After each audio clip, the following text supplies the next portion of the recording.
Thank you. Welcome, everyone, to the April 2024 Finance Subcommittee for the budget. Let's stand for the Pledge of Allegiance, please. Allegiance to the flag of the United States of America, to the republic for which it stands, one nation, God, indivisible, liberty and justice for all. Thank you. Margaret, please take the roll. Call, please. Anthony Dorsey. Here. Tony Cinto. John Foreman. Here. Richard Wolf. Here. Ann Sather. Kevin Shively. Mary Isaac. Here. And Nicole Satin. Thank you very much. Let's start off with general government elections. Margaret, what page is that on? Oh, here it is. I'm sorry. 33. In the book, page 33, thank you, and on the sheet 1 and 2. Thanks, Tony. Hey, Jean, how are you? Hi, Jean. Oh, you gotta turn the button on. Good evening. Good evening. Generally, we do starting off with a quick summary, whatever you want to present, and then we'll open the floor for questions. Basically, all I want to say about the upcoming budget is that we've tried essentially to flat fund it, that we're not planning to spend more in the next budget than we were in the current one. Thank you. Are there any questions? Tony, go ahead. Hi, Gene. What is the status of the new machines? I know it's a hot Very topic. good question. We are, if we had had a referendum in June, we would be getting the machines delivered now. That is, they're doing the deliveries to the towns that need them earliest first. As it now looks like we will not be using the new equipment until November, we're not sure when we're actually going to get it. The training on the new equipment starts next Wednesday. And I and the office staff will be going up to Hartford for the initial training on how to use the new equipment. The state will be funding the training, and they will be funding the delivery of the machines and the delivery of the stands that the machines sit on, and they will be funding maintenance of the new equipment. That funding ends after 1 year. And the maintenance costs are going to be killers. So our budget for the next fiscal year is going to be horrendous. And I don't see any way around it.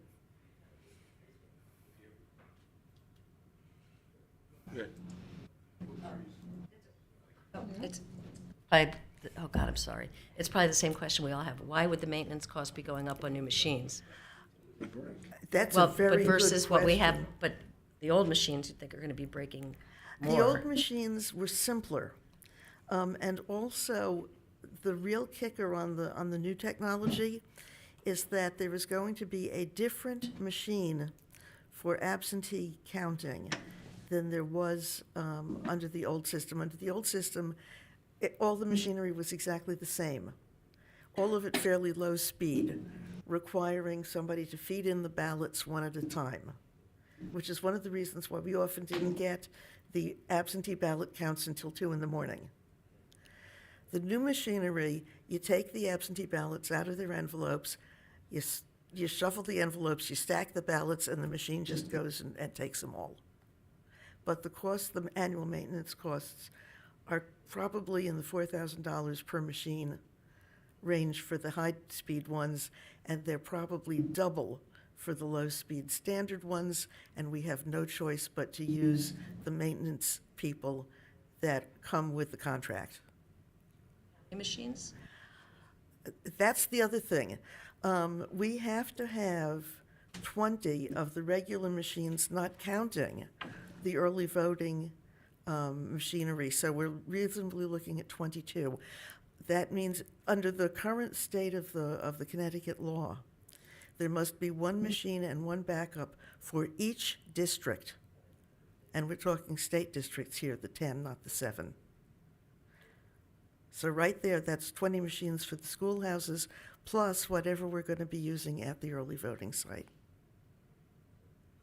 And there's no way around that either unless they amend the law. That's built in.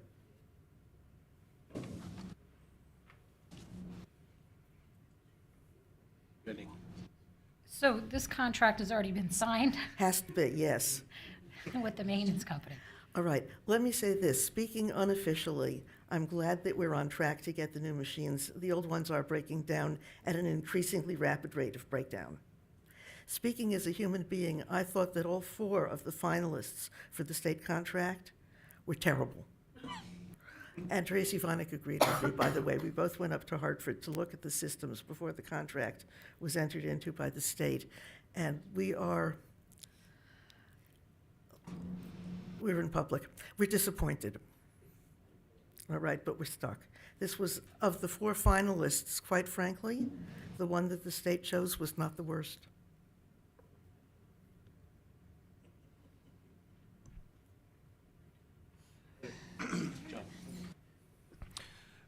With the contract and the maintenance costs and stuff like that, is there basically tech support at the time of voting that comes with all of this? Yes, that's the one thing that's going to be an improvement. There will be a larger tech support staff that will be available. Some of them will be in person, and some of them will be available through phone or email at headquarters, so that there should be people who are extremely competent technically to help if there are need problems. Get supplemental training after your initial training? Yes, the initial training is basically to get us used to how the machines operate. To the extent that we want extra training, we can ask for it, and to the extent that the state decides that we're going to need it, whether we ask for it or not, they will supply it.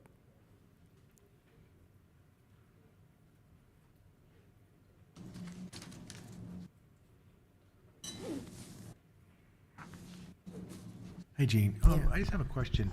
I watched you guys do the early voting counting.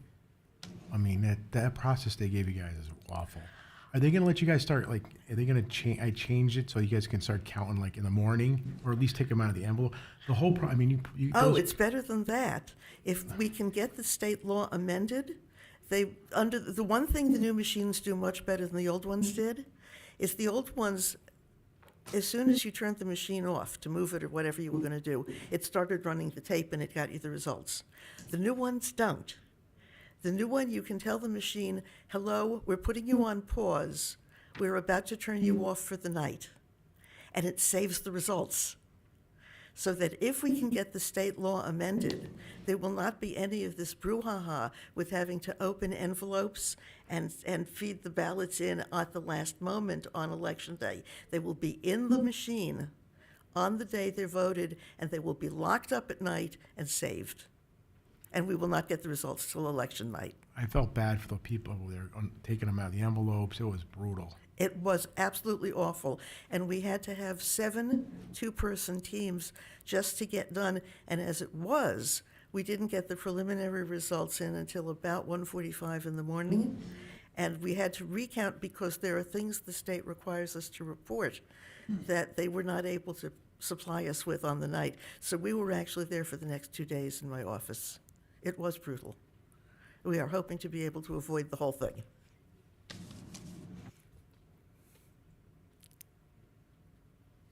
Any other questions? Okay, thank you, All Jean. right, thank you. Have a good night.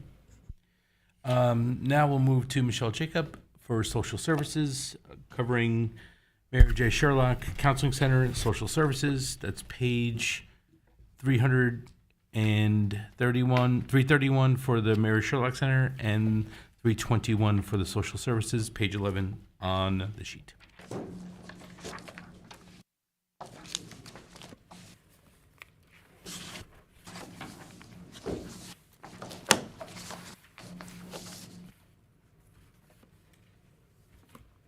Whatever order you'd like to go in. Sure. Counseling center, or actually, why don't we do social services first? That's quick, small. That's fine. Were there any questions, or did you just want me to overall present on it? Normally, we've been have a quick summary presentation or any highlights, and then open Okay. up. Okay. Thank you. No, this is one of our smaller budgets. There's not a lot in it. I have one full-time and one part-time staff member in this budget. And what we do have is some per diem and seasonal assistance and help, depending on the programs we're offering throughout the year. You know, the department's pretty much been busy the last few years spending ARPA funds. So we are just getting through all of that and ready to just get back to focusing on prior to all of that.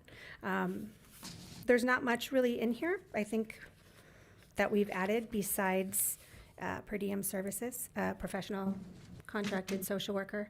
And that's been very helpful. We don't have to hire somebody, but when there is a need for a senior in the community that needs a really deep assessment, we're able to send somebody out and do an assessment for us, make sure we get them connected to services. They can be pretty time consuming and take quite a few days, so it's been very helpful. It takes a lot of pressure off of all the staff. Besides that, we're just hoping to maintain our food pantry, keep our services going. I don't know, does anybody have any questions or? Any questions? Benny? How are you?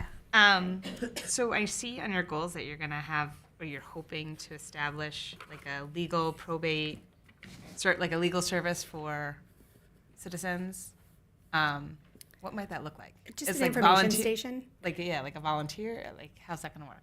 Yeah, you know, we want to be able to have a grab-and-go information center where we don't have to constantly update brochures or resource directories. But it's something our interns will help us put together, and then we have presenters on a regular basis come and talk to our seniors or members of the community. Anyone is welcome to attend. But the goal is to have all that information readily available. Our social services coordinator is booked all the time, so people get frustrated when they can't get in to see her. So if all staff have the resources that they can at least provide, that is the goal. And they're all the same resources, so we're consistent.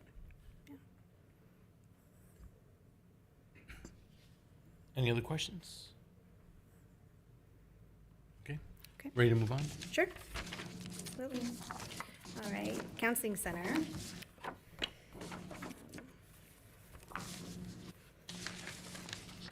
So in addition to this budget, you know, we receive a grant from the state of Connecticut for the youth services, where a lot of our programming funds come out of that. You know, I think this coming year, our biggest goal is obviously to become a billable clinic. We would like our clinicians to take insurance, which is what other town counseling centers do to help offset expenses. We think it's reasonable, but we'll make sure that everyone who comes to the center is not turned away for inability to pay. But that is our biggest goal. We are working on, we've wanted to do that for a while. It's finally coming into place. We do have one position open right now we're hoping to fill, but we're taking our time on doing that.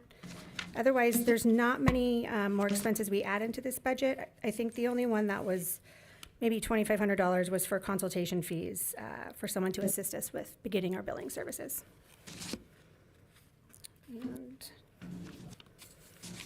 you know, I think we've been focusing on ensuring we're in compliance in every way. We serve a very vulnerable population. We want to make sure our policy guidelines are up to date, staying up to date with telehealth laws. You know, I have clinicians that come from all different backgrounds. We have to make sure everybody's following their code of ethics, their license regulations. So that is our main focus this year, is making sure we are spot on with all of that. Okay. Any questions? We'll go Mary first then. Just, I'm not sure, sorry, my cough dropped. I'm not sure if it varies, you know, a lot or not, but what's your average client, like monthly, yearly? Is it pretty, you know, the same number of clients kind of coming through, or during certain periods of time, like say when there are crises in the community, and then you see the uptick, or? You know, summers are going to be the slowest. We get the fewest referrals, and, you know, people are busy, but not to say we don't get a lot of calls or accumulate a wait list over the summer. Our JRB, the Juvenile Review Board, obviously they're going to be very quiet in the summer. We won't be getting referrals from the schools. But otherwise, it's very consistent. We usually have 1 or 2 on the wait list, and at times it can go up to 10 to 15, but that's when we all get together and really try to get through that and make sure everybody's seen by somebody. I'd say it's consistent.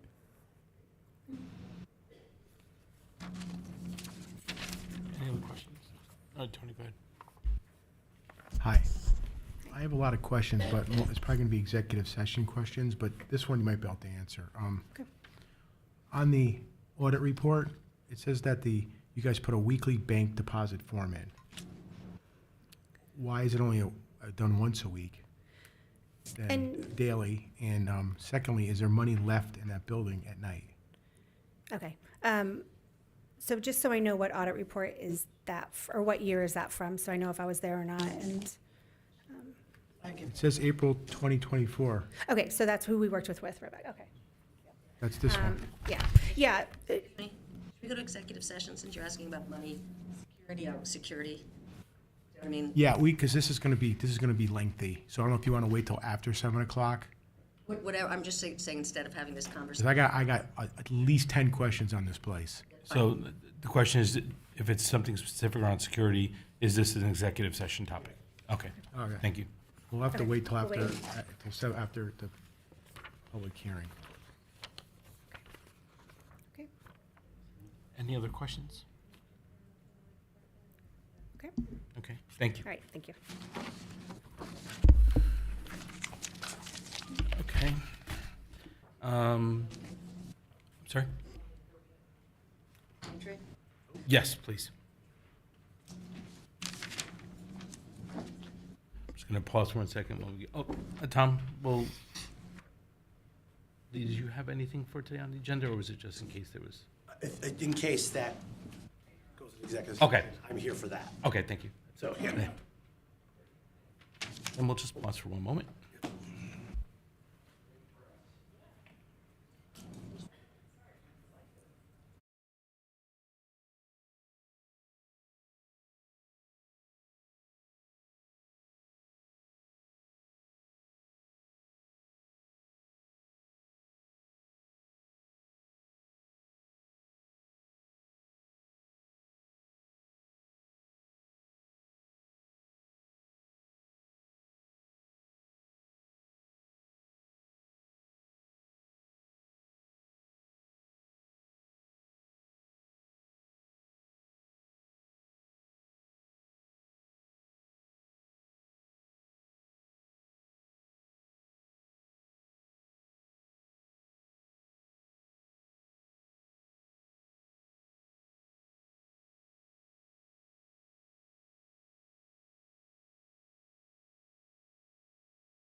Thank you. Welcome back.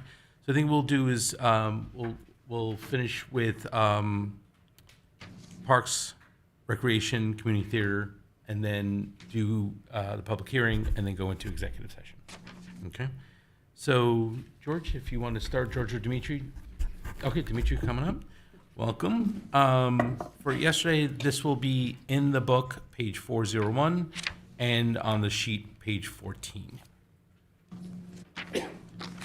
Generally, what we've been doing is if you have an overview, if you want to present, if not, we can open up to questions. Go right to questions, my Okay. friends. All right, so does anyone have any questions? Hi. Howdy. So first and foremost, to your staff, great job on the Easter egg hunt. I know there was a lot of positive feedback online. Thank you. Just a couple of questions. I know that the Board of Finance, in regards to the community theater, asked about the 25,000, but it looks like they, or actually you guys removed it because it's self-sustaining now. Could you just talk a little bit about the community theater? Well, the community theater at this particular time is not 100% self-sustaining. We are still working through the development of the community theater to figure out where we can actually align that with the community interest, the availability of space to put on the performances, and getting it to the point where it's self-sustaining. This is actually just our second year in reality of being able to run this thing. Our first year has been, a rapid trial to try to get anything up and running. Last year was a repeat because of the availability of auditorium space, and we tried to save as much money as we could by not creating an entirely new stage set and reusing it. that was probably an error. So we're attempting to readjust with our offering for the winter availability of the auditorium, and we will see where we are if we have sufficient funding to actually put it on. I assure you, if we don't have something decidedly different as an outcome, we will be significantly changing what the community theater looks like moving forward. Okay. How many kids, I know explosion of kids in this town, how many kids are in the? We have a lot of people. Hi, everyone. So we had, the first year we had over 100 community members. So you're talking the youngest is age 6 and the oldest was in his 80s. Year 2, we had slightly less than that. We had about 88 total. Again, the same age range, except this year we had the youngest was 7 and the oldest was in his 70s. So it really is a true multi-generational program, which is pretty cool. And the other thing to note is, like, we don't know this year what ages are going to show up or anything like that. But between the cast and the crew, like I said, the first year we had about 100, the second year we had about 80 something.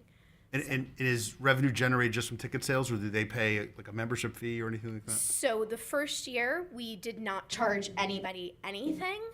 The second year we learned that the children needed to be wrangled. So we did have to hire some staff to essentially serve as like camp counselors to really just watch over the kids during those rehearsal times. The way that we generated a revenue was through the ticket sales, and also just like the summer show, they do sell ad space and they get sponsorships and things of that nature. Okay. So, but nothing like, it's not a drop-off situation where the parent pays the staff to watch the kids. Oh, that's what we did this year. Oh, okay. That's exactly what we did. How much this did you year. charge? I believe it was about $100. It wasn't anything too crazy, but $100 per kid. Per kid? You're talking about 50 kids. It was pretty self-sustaining with the cost that it cost us for staffing. Okay. Because, again, we're paying that person a little bit over minimum wage because it is an adult who's gone through all the proper vetting and everything to be able to supervise them. Okay, perfect. Thank you. That's all the questions I had on the community theater. Other questions, in regards to, there's a lot of new projects in town going up. Just specifically about the field usage, do you know how much the rec department generates in revenue from field rentals, grass and turf?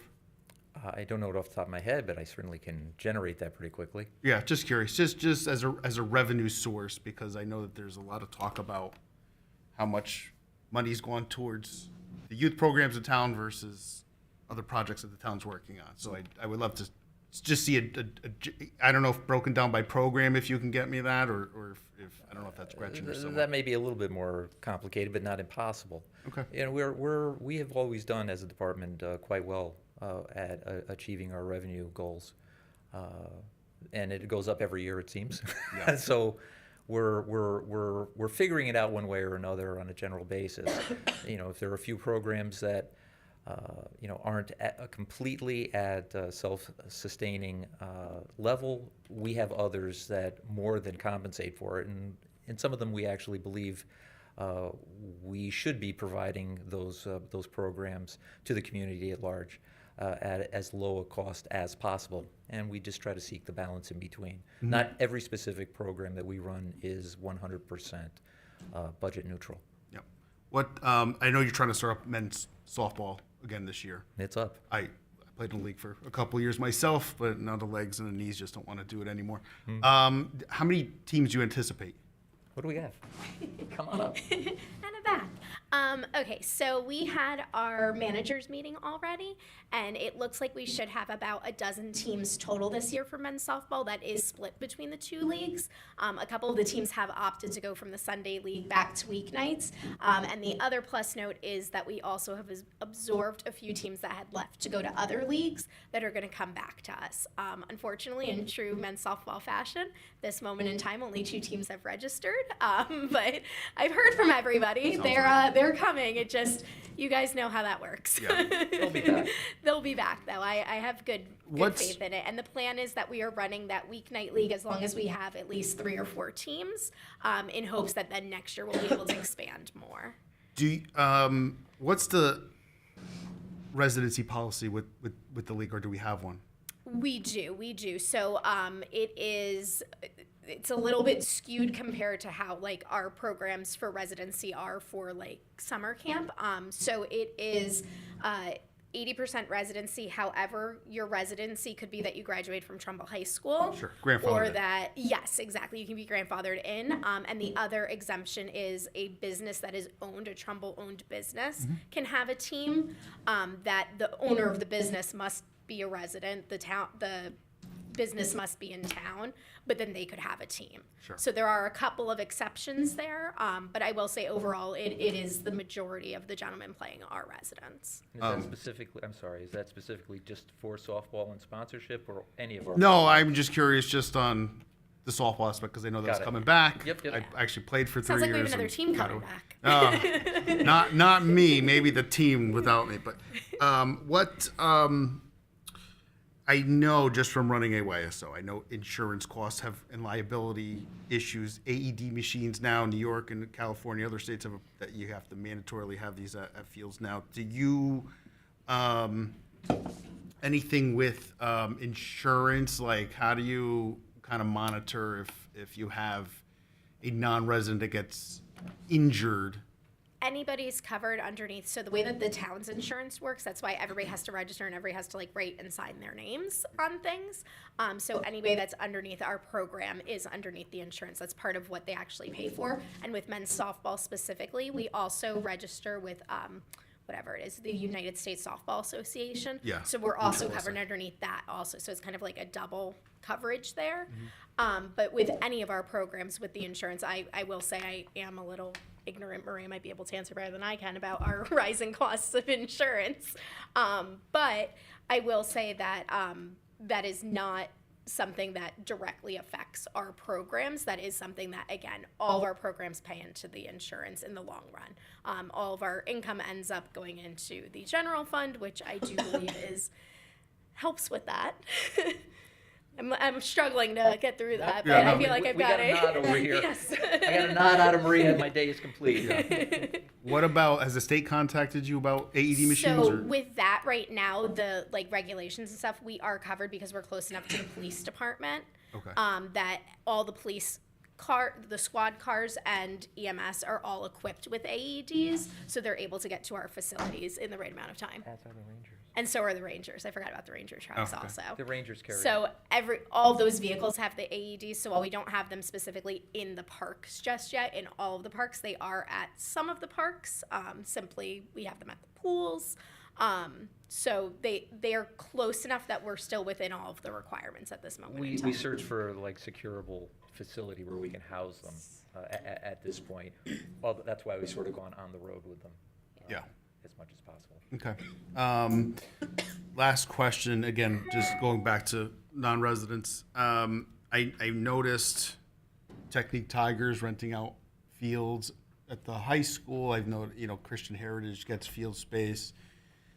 I know a lot of other towns I've spoken to Shelton, Fairfield, Milford, Monroe. A lot of other towns don't rent to outside programs because of the cost that they put into the fields versus what they're charging, non-resident or for-profit programs. Can you just speak a little to that? I just want to make sure, again. Sure. So you'd have to go into the field use policy. So there's like the field use policy. I forgot what. Yeah, I've seen it. So my challenge is I don't know if we're charging the non-resident programs enough. So you have different programs in town. Mm-hmm. Trumbull Travel Baseball, Trumbull United, Right. Football, Trumbull Youth Lacrosse, 100% residents, right? For the most part, right? Little one-offs where you probably don't have 100% residents, but for like a Technique Tigers that is a for-profit business. I know they're located in Trumbull.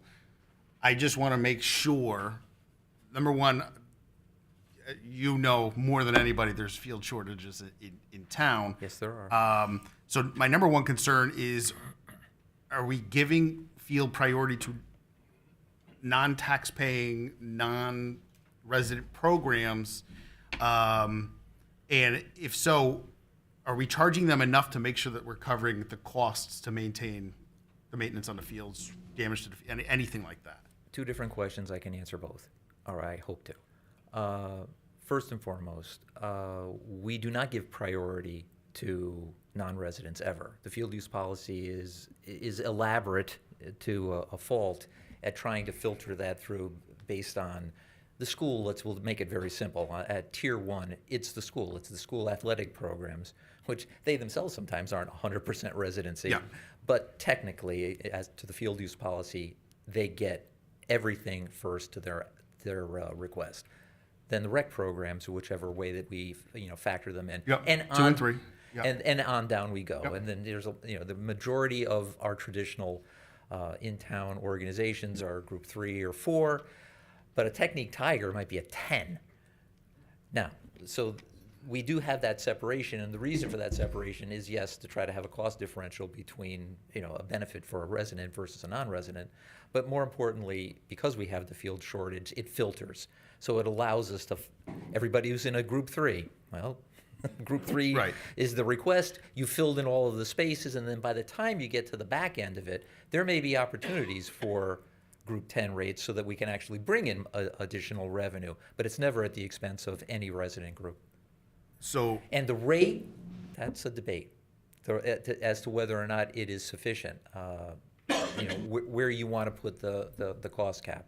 Right now, it's fairly consistent once you get to other surrounding towns for similar services. So if it's a Little League field, there's a cost. If it's a full-size field, soccer field, it has a specific cost value that's consistent with other towns' rates, unless they are absolutely jacking that rate to such a degree that they want no activity.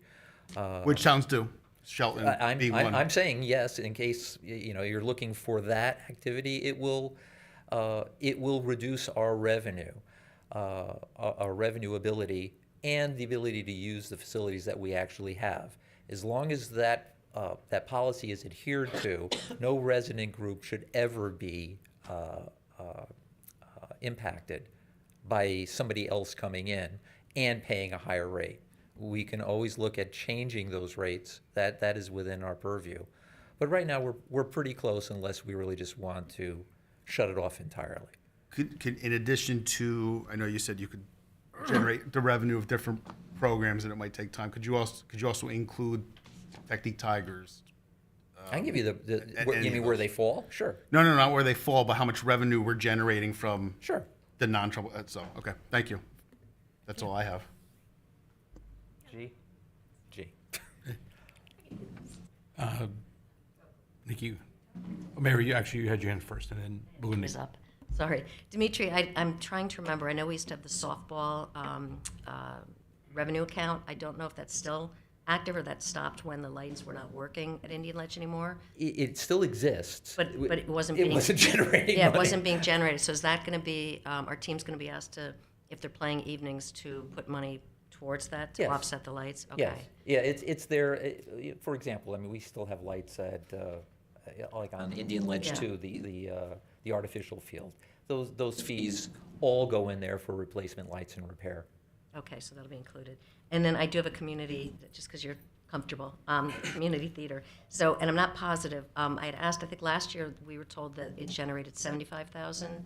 And I don't know if that was in total, the total P&L. But this year it's just under 53,000. Do you think that was because it was the same show? I'm just curious if that's because obviously with $30,000 loss, Yeah. you need that to be subsidized if we're going to do it or change the way it's being done.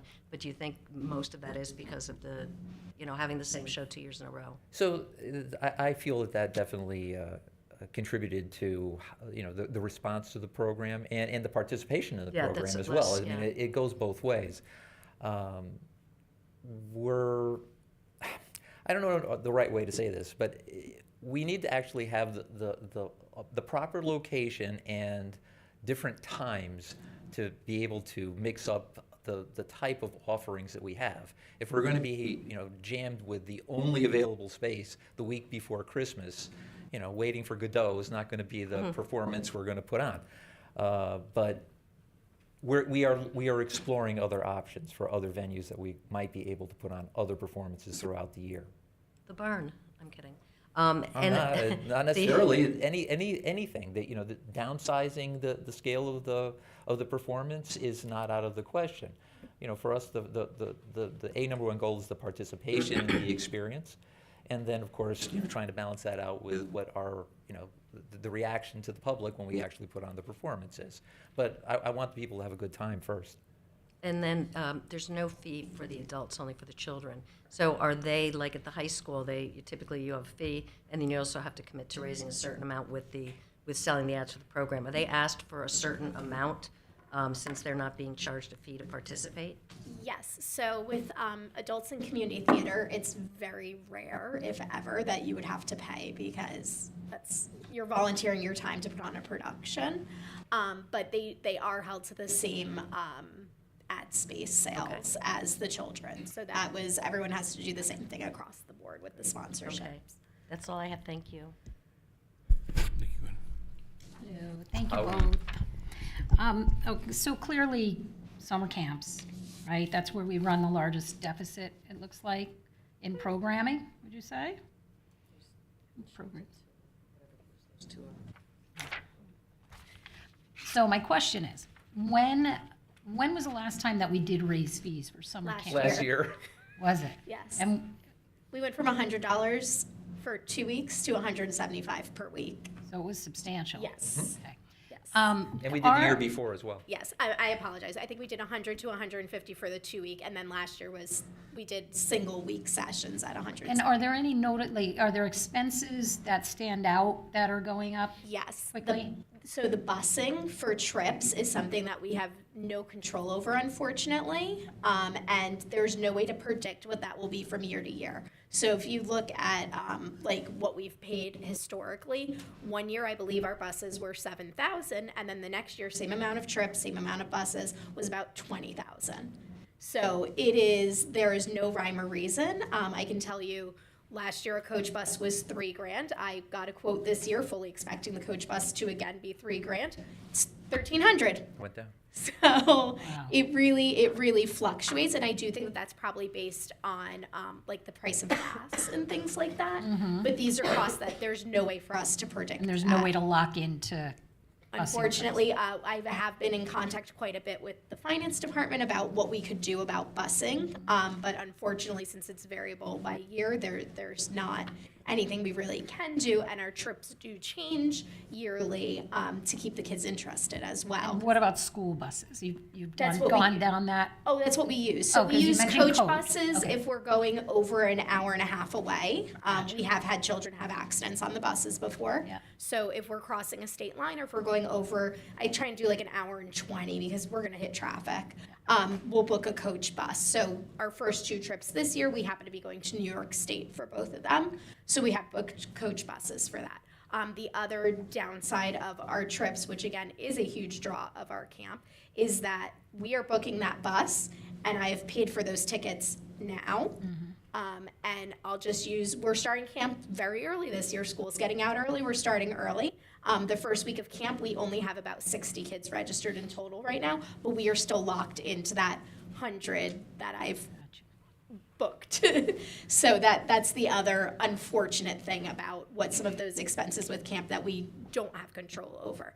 Other things that we don't have control over are honestly the staffing costs. If a parent doesn't show up to pick up their kid, our staff is staying with them. Emergency situations, we always try and have a staff member if a parent has not shown up. If a child gets carted off in an ambulance, we try and have a staff member go with them. I would never want my kid to be alone in a hospital, let alone anybody's. These parents put a lot of trust in us sending their kids. But again, we are now paying that staff member until we're able to get them back home. So things like that we kind of don't have much control over, unfortunately. And that really does seem to be where our biggest expenses come in. Things that we have done a really good job of managing is honestly the cost of supplies. We've started buying our shirts in bulk so that we get a better price on them. We try and buy as much as we can in bulk. That way it brings down the price in the long run, and things that don't expire like tie-dye. We have more tie-dye in the basement than But again, we will use that. We go through about 50 boxes of tie-dye a week during the summer. So stocking up on that when it's on sale definitely helps in the long run. And then my final question is, are there subsidies or grants that are out there available for you to offset some costs? So the biggest problem that we run into is that we're not a 501c3. So we're not eligible for a lot of the grants that exist, like the summer camp grants and things like that. Okay, thank you. Great, John. With the cost increase from $100 to $175, did you notice any drop-off in demand or participation or interest in the program, or did it kind of stay fairly consistent? That's hard to say. Again, we're running camp a week earlier this year, so am I surprised that that's a lower enrollment rate for that particular week? Oh, so this We've new never cost tried to increase do will that. occur this year? Yes. That was not increased So last summer for this it's summer. it Well, increased. it had one last year. Yeah, as well. it had one last And year. it was absorbed. Yeah, Yeah. I will also say we've seen a lot more families needing financial assistance with raising of the rates than we had previously. I have just a couple questions. The Unity Park Drainage Project was there obviously for kids Little League. How are we doing as far as timing of that, and how is the budget tied to that? Do you think you'll meet any of the costings? You think you'll need supplementals? Well, I don't think that the project is over budget. Okay. As a whole. As far as the timing. Yeah. So that project and most of our projects, especially within the parks, they're many years in the making. I mean, I'm sure you're aware of, our asks at the capital level, and by the time it all comes together and actually implementing it, we have to try to go for economy of scale on a project like that. So we're now sitting at the table with George and Rich Afonte to essentially look for when are we paving in areas that are consistent for mobilization and saving those costs this year, and this time period aligned itself. What was the closest street that we paved over there? Yeah, the Beardsley section. Thank you. So that's why they were going to be doing that work at that time, and you really have limited choices in getting all of those disciplines, the millers, the pavers, et cetera, when you want them. I know the consternation about a lot of people down in Little League, but they hate me anyway, so I mean, I just roll with that. But this was simply the most opportune time to get that much work done at an economical rate. Okay. And we'll be out of there soon. Okay. It was just an update question. No, it's all kidding aside, it really does come around to that. We're fully cognizant of, hey, it's opening day and you've got like a bulldozer on home plate. What's the matter with you? The reason is it's just the timing of it all. Yeah, we'll be done soon. And Knocknagel, the tennis court renovations, is that a strip and replacement? You're going to put another tennis court there? Yes. Okay. Yeah, exactly as it is, no larger, no smaller, tennis. It'll be ground away and a new one will be put in its place. Okay, thank you. That's it for me. Any other questions? Any other questions? Okay. Wait, Thank- actually, I did one actually- more. okay, go ahead. I just forgot. You're going to see me tomorrow. No, I know. I just in new puppy, so I'm walking the dog, and I know you do not want to put a garbage can at both sides of Twin Brooks, and I know you won't do it. I know you won't do it. But You're right. how about because I remember the Girl Scouts were putting something in, and I don't remember if they ever did at the start. They did. They did put it in? Okay. Yes. We bring our own bags, but there's still tons of bags that we see constantly all over. And going through our start of our walk, we were like a minute in, and it's like, oh no, 2 bagfuls. So what about one of just the regular dog ones at the other end if we can't do a garbage can? So it's just for the bags. Please. Somebody still has to empty it. I know. Somebody Well- still has to fill it. And so I'll tell you about the Girl Scout initiative. So that was an attempt to try to get that within Yeah. there. every day that, all across the park, every day, Oh, okay. every single day. I can't speak to, the shenanigans of what goes on there. And if it worked, I thought that might be a reasonable test run to see if it would work. Dare I say, there's no reason for people to throw their dog waste in the trees. There's no reason for them to throw them in the water. The There's no poop, reason. the poop rock. You remember that one with the? Yeah, I've seen yeah, Poop Rock. the- It looks the- like. all the bags were lined up all over. yes, it But even looks- if it's not a dispenser, but just the container, you don't have to worry about people bringing their garbage in because it's just size. Just saying, just trying to, I hate those bags all over the ground I hate them more. for multiple reasons. Yes. Good. Thank you. Thank you all. Thank you. All right, I think that completes the agenda for at least that was on. I know we have to go to the public hearing.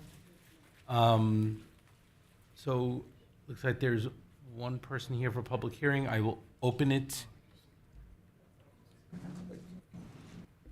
I will open the public hearing at 7:24.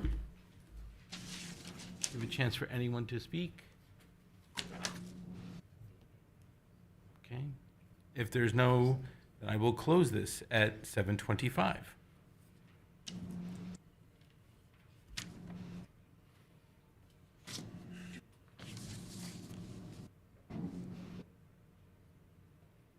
Unless there's a call for a quick recess, I think we want to go into executive session. Any need for a recess?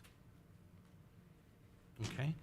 So I know, Tony, you had some questions. And I need to make a motion to go into executive session?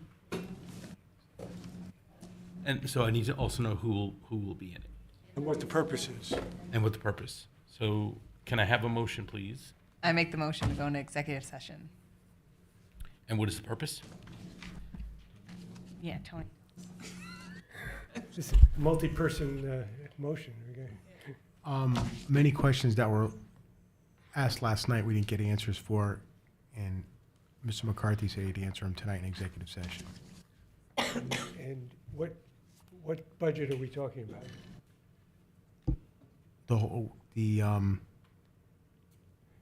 In other words, what I'm saying is. I don't, that- okay. The Sherlock Center, the Health Department, and the Finance Department. All right, that's all with regard to security issues and personnel issues? Is Yes, yes. that- Okay. The question was asked to me whether we can do it all in one executive session. Unless there's objection, I would say, and as long as you need the same people in the executive session for the three items, right? Because you need to identify the people who are going to be there. Right, so Mr. McCarthy, I think he's still here. McCarthy's hiding. He's, Really? I'm blocking Mr. McCarthy, so. Well, he's probably the only one who has, all the questions we had were for him. He's here. All the questions we had were for him, pretty much. Michelle?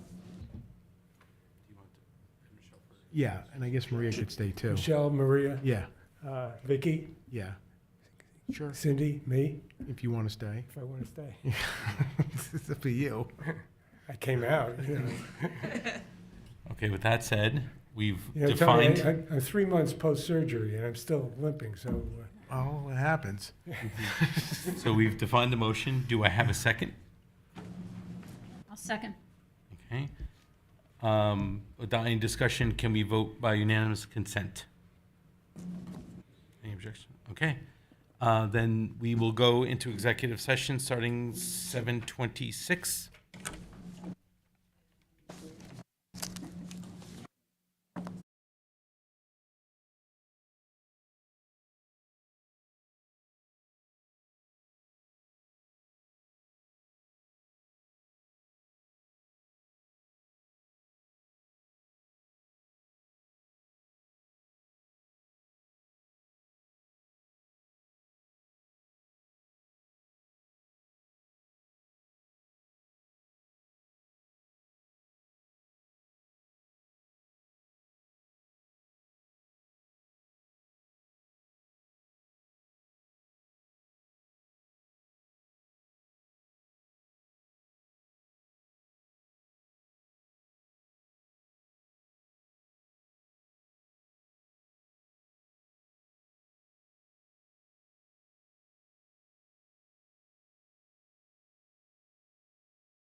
Thank you.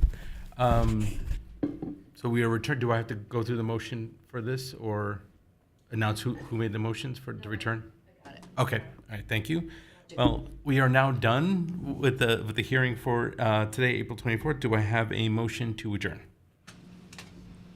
So moved. A second? Second. Can be passed by unanimous consent. Okay. Thank you. See everyone on Monday, April 28th for the Town Council Finance Committee budget meeting. Thank you.